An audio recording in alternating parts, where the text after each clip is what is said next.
Yeah, it's a little too loud. Oh, unless I'm talking loud, I guess.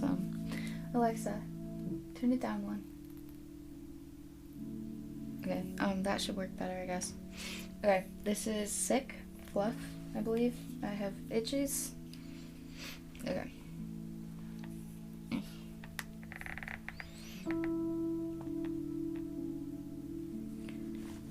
Shuichi was walking to the cafeteria with Kaito, like he does every morning, except this time, the one person who will never stop lying constantly, Kokichi Ouma, was nowhere to be seen. This concerned Shuichi, because Kokichi never missed the opportunity to tease Kaito at any meal. Shuichi tried his best to hide the anxiety that was building up in his chest. He took a deep breath while Kurumi was passing out meals for everyone. While he was still trying to calm himself down, someone bursted through the door. And if you didn't already guess, it was Kokichi who bursted through the door. But something was off. He wasn't wearing his usual smirk, and his mouth was in a tight line. His eyes had bags under them, and he overall looked dead. People looked at him like he was some stranger, but he didn't seem to mind. He just walked over to the fridge, pulled out a bottle of Panta, and walked out of the kitchen before leaving. Shuichi noticed he also grabbed something else. The only problem was he couldn't tell what it was. Concerned, Shuichi kept a close eye on the door, anxiously waiting for Kokichi to walk in again with his smirk and his childish actions, but he never came. Breakfast was long over, and Shuichi told Kaito and Maki to go on without him. Confused, they walked away, leaving him by himself at a table in the cafeteria. Shuichi just couldn't get Kokichi's odd behavior out of his head. What is going on with Kokichi? He put his head in his arms, wondering if he should just go up and ask him, go to his room and knock on his door. After an hour or so of chastising himself, he finally decided that he should go and check on him, to resolve his internal conflict. The halls were always a mess of nature. In walking, you had to be careful to watch your step and make sure you didn't trip. Shuichi's mind was running 1,000,000 miles a minute, as worries and questions came in and made him even more anxious.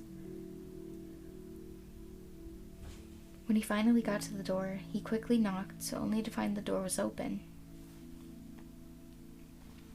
He ran into the room, making sure that this is not the scene of another murder.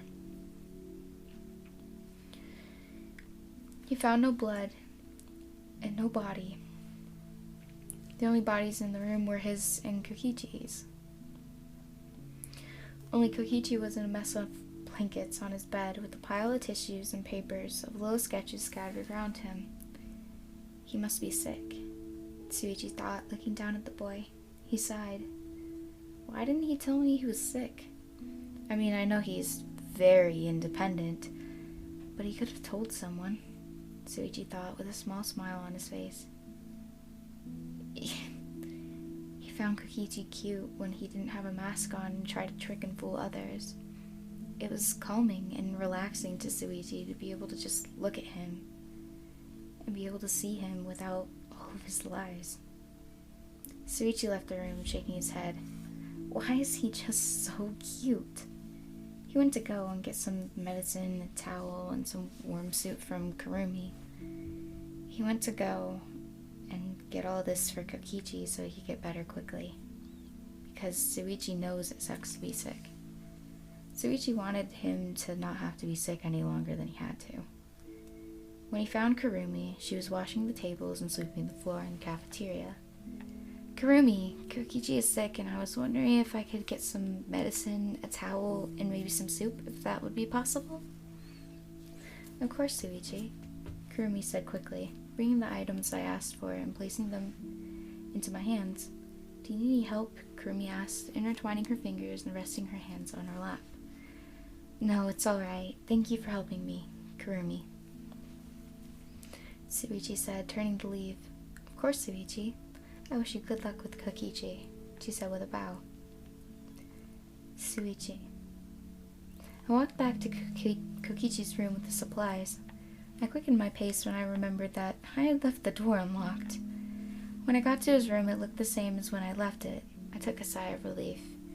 I went to Kokichi to feel his forehead, only to find it was burning hot. I pulled my hand away and went to the bathroom to get a cloth wet before gently putting it on his forehead. When I did this, his eyes flirted open and he looked up at me. "Shuichi?" he asked, eyes widening for a second before they softened. Kokichi, sorry I came in without permission, but I needed to make sure you were okay. I told him, with a blush coming onto my face, worried he would tease me about this whole situation. "Oh, thank you, Shuichi," he said before closing his eyes again. I smiled at him before remembering I had to give him the medicine Kurumi gave me. Kokichi, you need to take some medicine before you go back to sleep," I said, nudging him awake. He groaned before he opened his eyes again. "Why, Shuichi?" he asked, annoyed, as I measured the medicine into a cup.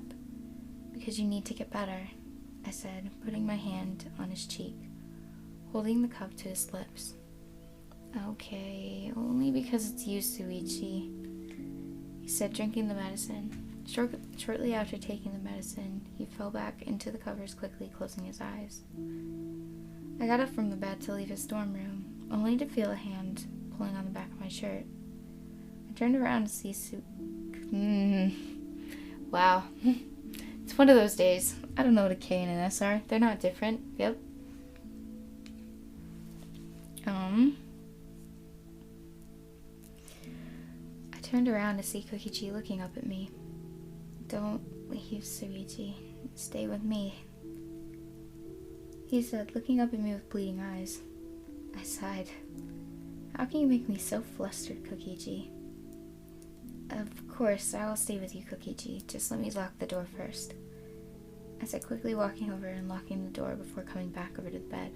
I took off my shoes and jacket before climbing into the bed next to Kokichi. Right when I slid into the covers next to him, he wrapped his arms around me and buried his head into my chest. I smiled at this, causing myself to blush. I realized I was tense and tried to get myself to relax. I wrapped my arms around Kokichi and put my head in his hair. I relaxed into his touch and let myself get some much-needed sleep next to the one I love. "I love you, Shuichi," Kokichi mumbled in his sleep. I held him closer before responding. "I love you too, Kokichi." Me slowly processing. No, dude, it's one of those days. I have nothing to say about my actions. They're all terrible, thank you. Where was I?